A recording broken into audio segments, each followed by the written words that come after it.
ನಮಸ್ಕಾರ ಸ್ನೇಹಿತರೆ, ಎಲ್ಲ SRTV ಕನ್ನಡ ಚಾನೆಲ್ ವೀಕ್ಷಕರಿಗೆ ಆತ್ಮೀಯ ಸ್ವಾಗತ. ಸ್ನೇಹಿತರೆ, ಇದೇ ತಿಂಗಳ 18ನೇ ತಾರೀಕು ಚಂದ್ರಗ್ರಹಣ ಹಾಗೂ ಮಹಾಲಯ ಹುಣ್ಣಿಮೆ.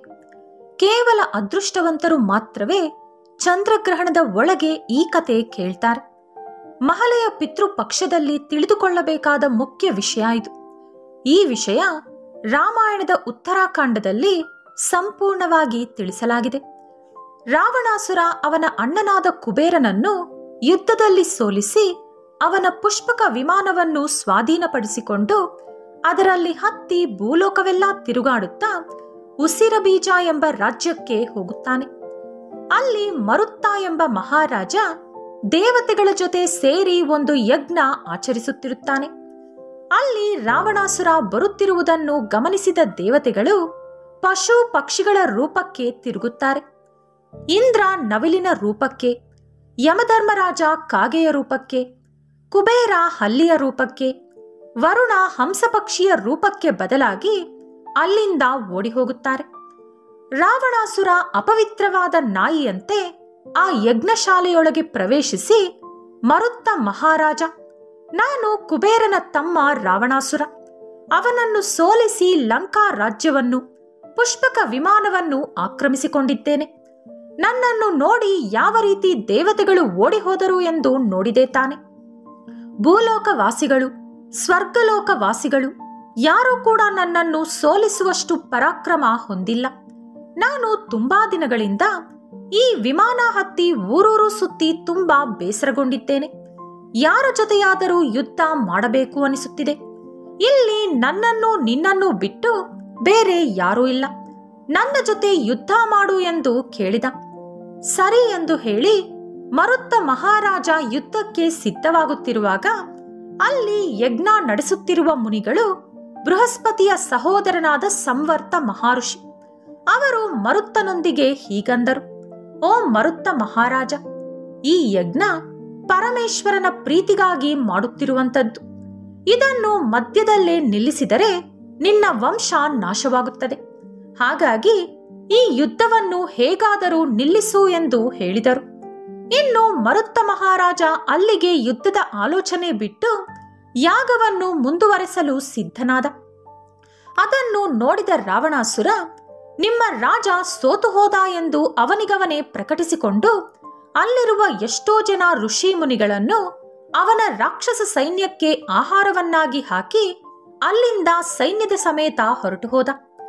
ರಾವಣಾಸುರ ಹೋದ ನಂತರ ಮತ್ತೆ ದೇವತೆಗಳು ಅವರವರ ರೂಪಕ್ಕೆ ಬದಲಾಗಿ ಅಲ್ಲಿ ಪ್ರತ್ಯಕ್ಷವಾದರು. ಆ ಸಂದರ್ಭದಲ್ಲಿ ಇಂದ್ರ, ನಾನು ನವಿಲಿನ ರೂಪ ಪಡೆದ ಕಾರಣ ಇಂದಿನಿಂದ ಇಡೀ ನವಿಲು ಜಾತಿಗೆ ಸರ್ಪಗಳ ಭಯ ಇರುವುದಿಲ್ಲ. ನನ್ನಂತೆ ನವಿಲಿಗೂ ಕೂಡ ಅದರ ರೆಕ್ಕೆಗಳಲ್ಲಿ 1000 ಕಣ್ಣುಗಳಿರುತ್ತವೆ. ನಾನು ಮೋಡದ ರೂಪದಲ್ಲಿ ಮಳೆಯನ್ನು ಸುರಿಸುತ್ತಿದ್ದರೆ ನವಿಲು ಸಂತೋಷವಾಗಿ ನಾಟ್ಯವಾಡುತ್ತದೆ ಎಂದು ವರ ಕೊಟ್ಟರು. ಅದುವರೆಗೂ ನೀಲಿ ಬಣ್ಣದಲ್ಲಿದ್ದ ನವಿಲುಗರಿಗಳು ಇಂದ್ರನ ವರದಿಂದ ಪ್ರತಿ ಗರಿಗಳಲ್ಲೂ ಕೂಡ ಕಣ್ಣುಗಳು ಹೊಂದಿ ಸುಂದರವಾಗಿ ಕಾಣಿಸಿದವು. ಅದರ ನಂತರ ಯಮಧರ್ಮರಾಜ, ನಾನು ಕಾಗೆಯ ರೂಪ ಪಡೆದ ಕಾರಣ ಇಡೀ ಕಾಗೆಯ ಜಾತಿಗೆ ಈ ರೀತಿ ಹೇಳುತ್ತಿದ್ದೇನೆ: ನಾನು ನಿಮ್ಮ ರೂಪ ಧರಿಸಿ ಹಾಯಾಗಿದ್ದೆ. ಈ ಪ್ರಪಂಚದಲ್ಲಿ ಎಲ್ಲಾ ಜೀವಿಗಳಿಗೂ ನನ್ನ ಪ್ರಭಾವದಿಂದ ಅನೇಕ ರೋಗಗಳು ಬರುತ್ತವೆ. ಆದರೆ ಕಾಗೆ ಜಾತಿಗೆ ಮಾತ್ರ ಯಾವುದೇ ರೋಗ ಬರುವುದಿಲ್ಲ. ನನ್ನ ಲೋಕಕ್ಕೆ ಬಂದ ಆತ್ಮಗಳೆಲ್ಲ ಹಸಿವು ಬಾಯಾರಿಕೆಯಿಂದ ಬಳಲುತ್ತಿರುತ್ತವೆ. ಭೂಲೋಕದಲ್ಲಿರುವ ಅವರ ಸಂತಾನ ಕಾಗೆಗೆ ಆಹಾರ ಸಮರ್ಪಿಸಿ ನಿಮ್ಮನ್ನು ತೃಪ್ತಿಪಡಿಸಿದರೆ ನನ್ನ ಲೋಕದಲ್ಲಿರುವ ಅವರ ಪಿತೃಗಳು ಹಸಿವು ದಾಹ ತೀರಿ ಸಂತೋಷವಾಗಿರುತ್ತದೆ ಎಂದು ವರ ಕೊಟ್ಟರು. ಈ ಕಾರಣದಿಂದಲೇ ಪಿಂಡ ಪ್ರದಾನ ಮಾಡಿದಾಗ ಮೊದಲ ತುತ್ತು ಕಾಗೆ ತಿನ್ನಬೇಕೆಂದು ಎಲ್ಲರೂ ಆಸೆ ಪಡುತ್ತಾರೆ. ಇದಕ್ಕೆ ಸಂಬಂಧಿಸಿದಂತ ಒಂದು ಚಿಕ್ಕ ಕತೆ ಹೇಳ್ತೀನಿ ಕೇಳಿ. ಈ ಕತೆ ಕೇಳಿದಷ್ಟು ಮಾತ್ರಕ್ಕೆ ನಿಮ್ಮ ಮನೆಯಲ್ಲಿ ಸಕಲ ಶುಭಗಳು ನಡೆಯುತ್ತವೆ. ನಿಮ್ಮ ಪಿತೃದೇವತೆಗಳು ನಿಮ್ಮನ್ನು ಆಶೀರ್ವದಿಸಿ ನಿಮ್ಮ ವಂಶವನ್ನು ಅಭಿವೃದ್ಧಿ ಮಾಡುತ್ತಾರೆ. ಆದರೆ ಅದಕ್ಕೂ ಮುಂಚೆ ನೀವಿನ್ನೂ ನಮ್ಮ ಚಾನೆಲ್ ಅನ್ನು ಸಬ್ಸ್ಕ್ರೈಬ್ ಮಾಡ್ಕೊಂಡಿಲ್ಲ ಅಂದ್ರೆ ಖಂಡಿತ ಈಗಲೇ ಸಬ್ಸ್ಕ್ರೈಬ್ ಮಾಡ್ಕೊಳ್ಳಿ. ಹಾಗೆ ಈ ವಿಡಿಯೋ ಇಷ್ಟ ಆದ್ರೆ ಮರೀದೇ ಒಂದು ಲೈಕ್ ಕೊಡಿ. ಇದು ಒಬ್ಬ ತಂದೆ ಹಾಗೂ ಕಾಗೆ ಪಿಂಡದ ಕತೆ. ಪೂರ್ವದಲ್ಲಿ ಒಂದು ಕುಟುಂಬ ಕಾಗೆಗೆ ಪಿಂಡವಿಟ್ಟು 2 ಗಂಟೆಗಳಿಂದ ಎದುರು ನೋಡುತ್ತಿದ್ದರು. ಆದರೆ ಕಾಗೆ ಮಾತ್ರ ಬಂದು ಅದನ್ನು ಮುಟ್ಟಲಿಲ್ಲ. ಕರ್ಮಕಾಂಡಕ್ಕೆ ಬಂದಿರುವ ಬಂಧುಗಳಿಗೂ ಕೂಡ ಬೇಸರವಾಯಿತು. ಇನ್ನು ಅವರ ಬಂಧುಗಳಲ್ಲಿ ಒಬ್ಬ ಪಂಡಿತನೊಂದಿಗೆ ಈ ರೀತಿ ಕೇಳಿದ, ಓ ಪಂಡಿತರೇ, ಕಾಗೆ ಇದನ್ನ ಮುಟ್ಟಲೇಬೇಕಾ? ಕಾಗೆ ಮುಟ್ಟಿಲ್ಲ ಅಂದ್ರೆ ಏನಾಗುತ್ತೆ? ಶಾಸ್ತ್ರದಲ್ಲಿ ಬೇರೆ ಏನಾದ್ರೂ ಉಪಾಯ ಇದ್ರೆ ತಿಳಿಸ್ಕೊಡಿ ಎಂದು ಕೇಳಿದ. ಅದಕ್ಕೆ ಪಂಡಿತ, ನೋಡಪ್ಪ, ಒಂದು ವೇಳೆ ಕಾಗೆ ಮುಟ್ಟಲಿಲ್ಲ ಅಂದ್ರೆ ಇದನ್ನ ಜಲಚರಗಳಿಗೆ ಹಾಕಬಹುದು, ಅಂದ್ರೆ ಇದನ್ನ ನೀರಿನೊಳಗೆ ಬಿಡಬಹುದು ಅಂತ ಸಲಹೆ ಕೊಟ್ಟ. ಆದ್ರೆ ಅವರ ಬಂಧುಗಳಲ್ಲಿದ್ದ ಒಂದು ಅಜ್ಜಿ, ಖಂಡಿತ ಇಲ್ಲ, ಕಾಗೆ ಮುಟ್ಟಿದರೆ ಮಾತ್ರವೇ ಆತ್ಮಕ್ಕೆ ಶಾಂತಿ ಕಲುಗುತ್ತೆ, ಅದುವರೆಗೂ ಯಾರೂ ಕೂಡ ಒಂದು ತುತ್ತು ಊಟ ಕೂಡ ತಿನ್ನಬಾರದು, ಇಲ್ಲೇ ಕಾದಿರಿ ಎಂದು ಖಡಾಖಂಡಿತವಾಗಿ ಹೇಳಿದ್ಲು. ಆ ಅಜ್ಜಿ ಸತ್ತ ವ್ಯಕ್ತಿಯ ಕಡೆಯಿಂದ ಬಂದಂತ ಏಕೈಕ ರಕ್ತ ಸಂಬಂಧಿ. ಆ ಅಜ್ಜಿ ಆ ವ್ಯಕ್ತಿಯ ದೊಡ್ಡಮ್ಮನ ಮಗಳು. ಉಳಿದ ಬಂಧುಗಳೆಲ್ಲ ಆ ಸತ್ತಿರುವ ವ್ಯಕ್ತಿಯ ಸೊಸೆಯ ಸಂಬಂಧಿಕರು. ಓ ಅಜ್ಜಿ, ಇಲ್ಲಿ ಎಲ್ಲಿವೆ ಕಾಗೆಗಳು? ನಿನಗೆಲ್ಲಿ ಕಾಗೆಗಳು ಕಾಣಿಸ್ತಾ ಇದೆ ಹೇಳು?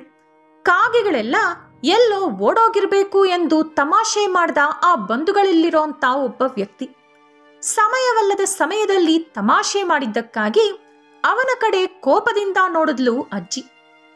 ಇನ್ನು ಸೊಸೆ ತಂದೆ ಈ ರೀತಿ ಹೇಳ್ದ, ಈ ಮುದುಕ ಇದ್ದಷ್ಟು ದಿನ ಎಲ್ಲರನ್ನ ಪೀಡಿಸ್ದ, ಈಗ ಸತ್ತ ಮೇಲೂ ಕೂಡ ಪೀಡಿಸ್ತಾನೇ ಇದ್ದಾನೆ ಅಂತ ಹೇಳ್ದ. ಮಾವ ಅಂದ ಮಾತುಗಳು ನಿಜಾನೇ ಎಂಬಂತೆ ಆ ಮೃತಪಟ್ಟ ವ್ಯಕ್ತಿಯ ಮಗ ತಲೆಯಾಡಿಸ್ದ. ಮಾವ ಅಳಿಯನ ನಡವಳಿಕೆ ನೋಡಿ ಆ ಅಜ್ಜಿಗೆ ತುಂಬಾನೇ ಕೋಪ ಬಂತು.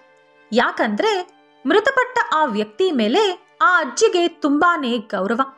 ಆ ವ್ಯಕ್ತಿ ಬಡವನಾಗಿ ಹುಟ್ಟಿದ್ರು ಎಷ್ಟೋ ಕಷ್ಟಪಟ್ಟು ಒಳ್ಳೆ ಸ್ಥಾನಮಾನ ಗಳಿಸ್ಕೊಂಡಿದ್ದ. ಮಗ 10ನೇ ತರಗತಿ ಓದುತ್ತಿರುವಾಗ ಅವನ ಹೆಂಡತಿ ಸತ್ತು ಹೋದ್ಲು. ಮಗನಿಗೋಸ್ಕರ ಮದುವೆಯಾಗು ಎಂದು ಸಂಬಂಧಿಕರು, ಸ್ನೇಹಿತರು ಎಲ್ಲರೂ ಹೇಳಿದ್ರು ಕೂಡ ಆ ವ್ಯಕ್ತಿ ಇನ್ನೊಂದು ಮದುವೆ ಆಗ್ಲಿಲ್ಲ. ಮಗನನ್ನ ಚೆನ್ನಾಗಿ ಓದಿಸಿ ವಿದ್ಯಾವಂತನಾಗಿ ಮಾಡ್ದ. ಮಗ ಒಳ್ಳೆ ಕೆಲಸಕ್ಕೆ ಸೇರ್ಕೊಂಡು ಊರೆಲ್ಲ ಸುತ್ತಾ ಇದ್ರು ಕೂಡ ಈ ವ್ಯಕ್ತಿ ಮಾತ್ರ ಅದೇ ಹಳ್ಳಿಲಿ ವಾಸ ಮಾಡ್ತಿದ್ದ. ಅವನು ಒಪ್ಪೊತ್ತು ತಿಂದ್ರೂ ಕೂಡ ಮಗನಿಗೋಸ್ಕರ ಆಸ್ತಿ ಪಾಸ್ತಿ ಕೂಡಿಟ್ಟಿದ್ದ. ಆದರೆ ಕಳೆದ 3 ವರ್ಷಗಳಿಂದ ಹಾಸಿಗೆ ಹಿಡ್ದಿದ್ದ. ಆರೈಕೆ ಮಾಡೋಕೆ ಯಾರೂ ಇಲ್ಲದ ಕಾರಣ ತಂದೆಯನ್ನ ಕರ್ಕೊಂಡು ಹೋಗಿ ತನ್ನೊಂದಿಗೆ ಇರಿಸ್ಕೊಂಡ ಮಗ. ಒಂದು ದಿನ ಮಗ ಅವನ ಹೆಂಡತಿಯ ಕೋರಿಕೆಯ ಮೇರೆಗೆ ಅತ್ತೆ ಮಾವನ ಜೊತೆ ಪ್ರವಾಸ ಹೋಗಲು ತೀರ್ಮಾನಿಸಿಕೊಂಡ. ಅದುವರೆಗೂ ತಂದೆಯನ್ನು ಎಲ್ಲಿ ಬಿಡೋದು ಎಂಬ ಪ್ರಸ್ತಾವನೆ ಬಂತು. 10 ದಿನಗಳ ಕಾಲ ನಿಮ್ಮ ತಂದೆಯನ್ನು ಯಾವುದಾದ್ರೂ ವೃದ್ಧಾಶ್ರಮದಲ್ಲಿ ಬಿಡೋಣ ಎಂದು ಬಾಮೈದ ಸಲಹೆ ಕೊಟ್ಟ. ಇಲ್ಲ ಇಲ್ಲ, ಈ ರೀತಿ ಹಾಸಿಗೆ ಹಿಡಿದವರನ್ನ ವೃದ್ಧಾಶ್ರಮದಲ್ಲಿ ಯಾರೂ ಕೂಡ ಇಟ್ಕೊಳ್ಳಲ್ಲ, ಹಾಗೆಯೇ ನೋಡೋರಿಗೂ ಇದು ಚೆನ್ನಾಗಿ ಕಾಣಿಸಲ್ಲ ಅಂದ್ಲು ಸೊಸೆ. ಈ ರೀತಿ ಎಲ್ಲರೂ ಚರ್ಚಿಸಿಕೊಂಡ ನಂತರ ಮನೆ ಮೇಲೆ ಖಾಲಿಯಾಗಿದ್ದಂತ ಒಂದು ಕೋಣೆಯೊಳಗೆ ತಂದೆಯನ್ನ ಬಿಟ್ಟು 10 ದಿನಗಳ ಕಾಲ ಅವರನ್ನ ನೋಡಿಕೊಳ್ಳೋಕೆ ಒಬ್ಬ ವ್ಯಕ್ತಿಯನ್ನ ಕೆಲಸಕ್ಕೆ ಇರಿಸಿ ಮಗ, ಸೊಸೆ ಕಡೆಯವರು ಪ್ರವಾಸಕ್ಕೆ ಹೋದ್ರು. ಇದನ್ನೆಲ್ಲ ಕೇಳಿಸಿಕೊಳ್ಳುವಾಗ್ಲೇ ತುಂಬಾ ನೊಂದು ಹೋಗಿದ್ದ ಆ ವ್ಯಕ್ತಿ. ನನ್ನಿಂದ ಏಕೆ ತೊಂದರೆ ಅಂದುಕೊಂಡೋ ಏನೋ ಗೊತ್ತಿಲ್ಲ, ಅದೇ ದಿನ ರಾತ್ರಿ ಹೃದಯಾಘಾತದಿಂದ ಮೃತಪಟ್ಟ. ವಿಷಯ ಗೊತ್ತಾಗಿ ಪ್ರವಾಸಕ್ಕೆ ಹೋದವರೆಲ್ಲ ಮಧ್ಯದಲ್ಲೇ ಹಿಂದಿರುಗಿ ಬರಬೇಕಾಯ್ತು. ತಂದೆಯ ಅಂತ್ಯಕ್ರಿಯೆ ಮಾಡೋಕೆ ಎಲ್ಲರೂ ಕೂಡ ಸ್ವಗ್ರಾಮಕ್ಕೆ ಬಂದ್ರು. ಬಂದು ಮಿತ್ರರ ಜೊತೆ ಊರಿನವರೆಲ್ಲ ಕೂಡ ಸೇರ್ಕೊಂಡ್ರು. ಅದರ ನಂತರ ನಡೆಯುವ ಕರ್ಮಕಾಂಡದಲ್ಲಿ ಬರೀ ಹತ್ತಿರದ ಸಂಬಂಧಿಕರು ಮಾತ್ರವೇ ಪಾಲ್ಗೊಳ್ಳುತ್ತಾರೆ. ಎಲ್ಲರ ಚುಚ್ಚು ಮಾತುಗಳು ಕೇಳಿಸಿಕೊಂಡ ಆ ಅಜ್ಜಿ, ಅವನು ಬದುಕಿದಾಗ ನಿಮಗೆ ಏನಂತ ಕಾಟ ಕೊಟ್ಟ ಅಂತ ಕೇಳಿದ್ಲು. ಅತ್ತೆ, ನೀನು ಸುಮ್ನಿರು, ನಿನಗೆ ಏನು ಗೊತ್ತು ಅಂತ ಮಾತಾಡ್ತಾ ಇದೀಯ. 3 ವರ್ಷಗಳಿಂದ ನರಕ ನೋಡ್ತಾ ಇದ್ದೀವಿ, ಅದರಲ್ಲೂ ಈ ಕೊನೆ 6 ತಿಂಗಳಿಂದ ಹೇಳೋಕೆ ಸಾಧ್ಯ ಆಗಲ್ಲ ನಮ್ಮ ಕಷ್ಟನ. ಇವರನ್ನ ನೋಡ್ಕೊಳ್ಳೋಕಂತ ಒಬ್ಬ ಕೆಲಸದವನನ್ನ ಬೇರೆ ಇಡಬೇಕಾಯ್ತು, ಅವನಿಗೆ ಬೇರೆ ಸಂಬಳ ಕೊಡಬೇಕಾಯ್ತು. ಅದರಲ್ಲೂ ಅವನು ರಾತ್ರಿ ಬೇರೆ ಇರಲ್ಲ, ಹಾಗಾಗಿ ರಾತ್ರಿ ಪೂರ್ತಿ ನಾವು ನಿದ್ದೆ ಕೆಟ್ಟು ಇವರ ಸೇವೆ ಮಾಡಬೇಕಾಯ್ತು ಅಂದ ಮಗ. ಅದೊಂದೇನ, ರಾತ್ರಿ ಪೂರ್ತಿ ಕಾಲೊತ್ತು ಒತ್ತು ಅಂತ ನನ್ನ ಅಳಿಯನನ್ನ ಪೀಡಿಸ್ತಾ ಇದ್ದ ನಿಮ್ಮ ತಂದೆ ಅಂದ ಅವನ ಮಾವ. ಅದಕ್ಕೆ ಆ ಅಜ್ಜಿ, ಓಹೋ, ನಿನಗೆ ನೆನಪಿದ್ಯೋ ಇಲ್ವೋ ಗೊತ್ತಿಲ್ಲ, ನೀನು ಚಿಕ್ಕವನಾಗಿದ್ದಾಗ ಯಾವುದೋ ಕಾಯಿಲೆಯಿಂದ 2 ವರ್ಷದ ಕಾಲ ನೀನು ಮಂಚದ ಮೇಲೇನೆ ಇದ್ದೆ. ಆಗ ನಿನ್ನ ತಂದೆನೇ ನಿನಗೆ ಎಲ್ಲಾ ಸೇವೆ ಮಾಡ್ತಾ ಇದ್ದ. ಒಂದೊಂದು ಸಾರಿ ಮಂಚದ ಮೇಲೇನೆ ನೀನು ಮಲಮೂತ್ರ ವಿಸರ್ಜನೆ ಕೂಡ ಮಾಡ್ಕೊಳ್ತಾ ಇದ್ದೆ. ಆಗ ಆ ಬಟ್ಟೆಯೆಲ್ಲ ಒಗೆದು ನಿನಗೆ ಸ್ನಾನ ಮಾಡಿಸಿ ಮತ್ತೆ ನಿನ್ನನ್ನ ಮಂಚದ ಮೇಲೆ ನಿನ್ನ ತಂದೆ ಮಲಗಿಸ್ತಾ ಇದ್ದ. ನಿನ್ನ ತಾಯಿ ಸತ್ತೋದ್ಲಲ್ಲ, ಆ ಚಿಂತೆಯಿಂದ ನಿನಗೆ ಆಗಾಗ ಮೂರ್ಛೆ ರೋಗ ಬೇರೆ ಬರ್ತಾ ಇತ್ತು. ಎಷ್ಟೋ ವರ್ಷ ಇದೇ ರೀತಿ ನಿನಗೆ ಆಗಾಗ ಆಗ್ತಾ ಇತ್ತು. ಆಗ ನೀನು ಎಲ್ಲಂದ್ರೆ ಅಲ್ಲಿ ಬಿತ್ತೋಗ್ತಾ ಇದ್ದೆ. ನಿಮ್ಮಪ್ಪ ವಿಷಯ ಕೇಳಿದ ತಕ್ಷಣ ಎಲ್ಲಿದ್ರೂ ಕೂಡ ಓಡೋಡಿ ನಿನ್ನ ಹತ್ರ ಬರ್ತಾ ಇದ್ದ. ನಿನ್ನನ್ನ ಒಂಟಿಯಾಗಿ ಎಲ್ಲೂ ಕೂಡ ಅವನು ಬಿಡ್ತಾ ಇರ್ಲಿಲ್ಲ. ನಿಮ್ಮಮ್ಮ ಸತ್ತೋದಾಗ ನಾವೆಲ್ಲ ಕೂಡ ಇನ್ನೊಂದು ಮದುವೆ ಮಾಡ್ಕೊ ಅಂತ ಹೇಳಿದ್ರೆ ಬರೋಳು ಎಂತವಳೋ ಏನೋ, ನನ್ನ ಮಗನಿಗೆ ಕಷ್ಟ ಕೊಟ್ರೆ ಏನ್ ಮಾಡೋದು ಅಂತ ಹೇಳಿ ನಿನ್ನ ಸುಖಕ್ಕಾಗಿ ಅವನ ಸುಖನ ಮರ್ತೋದ. ನಾನು ದರಿದ್ರದಲ್ಲೇ ಹುಟ್ಟಿ ಬೆಳೆದೆ. ನನ್ನ ಮಗ ಹಾಗಾಗಬಾರ್ದು ಅಂತ ಹಗಲು ರಾತ್ರಿ ಸಿಕ್ಕ ಕೆಲಸ ಎಲ್ಲ ಮಾಡಿ ರೂಪಾಯಿ ಕೂಡಿಟ್ಟು ಅದರಿಂದ ಹೊಲ ಗದ್ದೆ ಮನೆ ಮಠ ಎಲ್ಲಾ ಕೂಡ ನಿನಗೋಸ್ಕರ ಮಾಡಿಟ್ಟ. ನೀನು ಯಾವಾಗ್ಲೂ ಕೂಡ ಕೆಲಸದ ಮೇಲಿರ್ತೀಯ. ನಿನಗೆ ಪತ್ರ ಬರೆದ್ರೆ ಎಲ್ಲಿ ಅದನ್ನ ಓದೋಕೋ ನಿನಗೆ ಸಮಯ ಸಿಗಲ್ವೋ ಅಂತ ಯೋಚನೆ ಮಾಡಿ ಒಳಗೊಳಗೆ ನೋವು ತಿಂತಾ ಇದ್ದ. ನಿನ್ನ ಜೊತೆ ಯಾವಾಗ ಮಾತಾಡ್ಬೇಕು ಅನ್ಸಿದ್ರು ಕೂಡ ಒಂದು ಪುಸ್ತಕದಲ್ಲಿ ಅವನ ಎಲ್ಲಾ ಭಾವನೆಗಳನ್ನ ಬರೆದಿಡ್ತಾ ಇದ್ದ. ನಿನ್ನ ತಂದೆ ಮೇಲೆ ಸ್ವಲ್ಪನಾದ್ರೂ ಪ್ರೀತಿ ಇದ್ರೆ ಮನೆಗೆ ಹೋದ ತಕ್ಷಣ ಆ ಪುಸ್ತಕ ಹುಡುಕಿ ಒಂದು ಸಾರಿ ಓದಿ ನೋಡು. ಹಗಲು ರಾತ್ರಿ ಅಂತ ನೋಡದೆ ನಿನಗೋಸ್ಕರ 30 ವರ್ಷ ಕಷ್ಟಪಟ್ಟ ವ್ಯಕ್ತಿಗೋಸ್ಕರ 3 ವರ್ಷ ಸೇವೆ ಮಾಡೋದು ನಿನಗೆ ಅಷ್ಟೊಂದು ಹಿಂಸೆ ಆಗೋಯ್ತಾ? ಆದ್ರೂ ನಿನಗೆ ನಿನ್ನ ತಂದೆ ಬೆಲೆ ಯಾವಾಗ ಗೊತ್ತಾಗ್ಬೇಕು? ಮನೆಯಲ್ಲಿದ್ದಿದ್ರೆ ನಿನಗೂ ಕೂಡ ಸರಿಯಾಗಿ ಊಟ ಸಿಗ್ತಿರ್ಲಿಲ್ಲ. ಶಾಲೆ ಕೂಡ ದೂರ ಅಂತ ಯೋಚನೆ ಮಾಡಿ ಹೊರಗಡೆ ಇಟ್ಟು ನಿನ್ನನ್ನ ಓದಿಸ್ತಾ ಅಲ್ವಾ? ಅವನಿಗೆ ತಕ್ಕ ಶಾಸ್ತಿ ಆಗ್ಲೇಬೇಕು. ಕಣ್ಣು ಮುಂದೆ ಕಷ್ಟ ಪಡೋದು ನೋಡ್ದಾಗ ತಾನೇ ನಿನಗೆ ಆ ವ್ಯಕ್ತಿ ಬೆಲೆ ಏನಂತ ಗೊತ್ತಾಗೋದು. ಆದ್ರೂ ನನ್ನ ಹುಚ್ಚು ನೋಡಿದ್ರೆ ಮಾತ್ರ ತಿಳ್ಕೊಳ್ಳೋ ಅಂತ ಕಾಲ ಅಲ್ಲ ಇದು. ನೀನು ಸುಖವಾಗಿರ್ಲಿ ಅಂತ ಶ್ರೀಮಂತರ ಮನೆಯಲ್ಲಿ ಸಂಬಂಧ ಬೆಳೆಸಿ ನಿನ್ನ ಮದುವೆ ಮಾಡ್ದ. ಏನಪ್ಪ ಮಾವ, ದೊಡ್ಡ ಮನುಷ್ಯ ನೀನು, ನಿನಗೆ ವಯಸ್ಸಾಗಿದೆ. ನೀನಾದ್ರೂ ನಿನ್ನ ಅಳಿಯನಿಗೆ ಬುದ್ಧಿ ಹೇಳ್ಬೇಕಾ ಬೇಡವಾ? ಇಷ್ಟು ವರ್ಷಗಳ ಕಾಲ ಒಂದು ದಿನ ಕೂಡ ಸೇವೆ ಮಾಡಿಸ್ಕೊಳ್ದೇ ಇರೋ ನಿನ್ನ ತಂದೆ ಇವಾಗ ಸೇವೆ ಮಾಡಿಸ್ಕೊಳ್ತಿದ್ದಾನೆ ಅಂದ್ರೆ ಅರ್ಥ ಏನು? ವಯಸ್ಸಾದ ಕಾಲದಲ್ಲಿ ಯಾವಾಗ ಇರ್ತೀವೋ ಯಾವಾಗ ಸಾಯ್ತೀವೋ ಅಂತ ಗೊತ್ತಾಗಲ್ಲ. ಅಂತ ಸಮಯದಲ್ಲಿ ಮಕ್ಕಳು ನಮ್ಮ ಜೊತೆಯಲ್ಲಿ ನಮ್ಮ ಕಣ್ಣೆದುರಲ್ಲೇ ಇರ್ಲಿ ಅನ್ನೋ ಆಸೆ ತಂದೆ ತಾಯಿಗೆ ಅಂತ ನಿನ್ನ ಅಳಿಯನಿಗೆ ಹೇಳ್ಬೇಕಲ್ವಾ? ಎಂತ ವ್ಯಕ್ತಿಗೂ ಕೂಡ ಅವರ ಹೆಂಡತಿ ಮಕ್ಕಳು ಕೊಡುವಂತ ಸಂತೋಷ ನೆಮ್ಮದಿ ಬೇರೆ ಎಲ್ಲೂ ಕೂಡ ಸಿಗಲ್ಲ. ಯಾರು ಕೂಡ ಕೊಡೋಕಾಗಲ್ಲ. ಅವನಿಗೆ ಹೆಂಡತಿ ಕೂಡ ಇಲ್ಲ. ಹಾಗಾಗಿ ಅವಳ ಪ್ರೀತಿಯನ್ನ ಕೂಡ ಮಗನಲ್ಲೇ ಹುಡುಕೊಳ್ತಾ ಇದ್ದ. ನಿನಗೂ ಕೂಡ ವಯಸ್ಸಾಗಿದೆ ತಾನೆ, ಇದೆಲ್ಲ ನಿನಗೆ ಅರ್ಥ ಆಗಲ್ವಾ?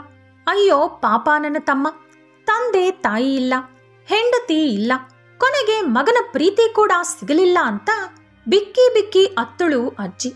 ಅದೆಲ್ಲ ಕೇಳಿದ ಮೇಲೆ ಮಗ ಮನಸಾರೆ ಕಣ್ಣೀರ್ ಹಾಕ್ದ. ಚಿಕ್ಕಂದಿನಿಂದ ನಡೆದ ವಿಷಯಗಳೆಲ್ಲ ಅವನಿಗೆ ನೆನಪಾಗೋಕೆ ಶುರುವಾಯ್ತು. ಅಪ್ಪ ಅವನಿಗೋಸ್ಕರ ಮಾಡಿದಂತ ತ್ಯಾಗಗಳು, ಪಟ್ಟಿರೋ ಅಂತ ಕಷ್ಟ ಎಲ್ಲ ಕೂಡ ನೆನಪಾಯ್ತು. ಪಶ್ಚಾತ್ತಾಪದಿಂದ ಎಷ್ಟೋ ನೊಂದು ಹೋದ ಮಗ. ಅವನನ್ನ ನೋಡಿದ ಸೊಸೆ ತಂದೆ ತಾಯಿ ಬಂಧುಗಳು ಎಲ್ಲರೂ ಕೂಡ ಅಳೋಕೆ ಶುರು ಮಾಡಿದ್ರು. ತಂದೆ ತಾಯಿನ ಕಳ್ಕೊಂಡವ್ರಿಗೆ ಅವರ ತಂದೆ ತಾಯಿ ನೆನಪಾದ್ರು. ಕೆಲವರಿಗೆ ತಂದೆ ತಾಯಿ ಪ್ರೀತಿ ಹೇಗಿರುತ್ತೆ ಅಂತ ಗೊತ್ತಾಯ್ತು. ಕೆಲವರು ಅವರ ಮುಂದಿನ ಕಾಲ ವೃದ್ಧತ್ವ ಯಾವ ರೀತಿ ಇರುತ್ತೆ ಅಂತ ನೆನಪು ಮಾಡ್ಕೊಂಡ್ರು. ಇನ್ನೂ ಕೆಲವರು ವಯಸ್ಸಾದ ಕಾಲದಲ್ಲಿ ಆ ಅಜ್ಜಿ ಅಳತಿರೋದನ್ನ ನೋಡಿ ಅತ್ರು. ಹೀಗೆ ಅಲ್ಲಿರೋ ಎಲ್ಲರೂ ಕೂಡ ಅಳೋಕೆ ಶುರು ಮಾಡಿದ್ರು. ಆಗ ಬಂತು ನೋಡಿ, ಗುಂಪು ಗುಂಪಾಗಿ ಪಿಂಡ ತಿನ್ನೋಕೆ ಕಾಗೆಗಳು. ಕಣ್ಣಿಗೆ ಒಂದು ಕಾಗೆ ಕೂಡ ಕಾಣಿಸ್ದೇ ಇದ್ದಿದ್ದು ಈಗ ಗುಂಪು ಗುಂಪಾಗಿ ಕಾಗೆಗಳು ಹಾರಿ ಬಂದು. ಆಗ ಆ ಮೃತಪಟ್ಟ ವ್ಯಕ್ತಿಯ ಆತ್ಮ ಶಾಂತಿ ಆಯ್ತು. ಈ ಕತೆ ಕೇಳಿದ ವ್ಯಕ್ತಿಗಳ ಮನೆಯಲ್ಲಿ ಇನ್ನು ಮುಂದೆ ಎಲ್ಲವೂ ಕೂಡ ಶುಭ ನಡೆಯುತ್ತೆ. ಪಿತೃದೇವತೆಗಳ ಆಶೀರ್ವಾದ ನಿಮಗೆ ಸಿಗುತ್ತೆ. ಹಾಗೆ ನಿಮ್ಮ ವಂಶಾಭಿವೃದ್ಧಿ ನಡೆಯುತ್ತೆ. ಈ ವಿಡಿಯೋ ನಿಮಗೆ ಇಷ್ಟ ಆದರೆ ಲೈಕ್ ಮಾಡಿ, ಶೇರ್ ಮಾಡಿ. ಇಂಥ ಹೆಚ್ಚಿನ ಉತ್ತಮ ಕಥೆಗಳಿಗಾಗಿ ತಪ್ಪದೇ ನಮ್ಮ ಚಾನೆಲ್ ಅನ್ನು ಸಬ್ಸ್ಕ್ರೈಬ್ ಮಾಡ್ಕೊಳ್ಳಿ. ನಾಳೆ ಮತ್ತೊಂದು ವಿಡಿಯೋದೊಂದಿಗೆ ಪುನಃ ಭೇಟಿಯಾಗೋಣ. ಧನ್ಯವಾದಗಳು.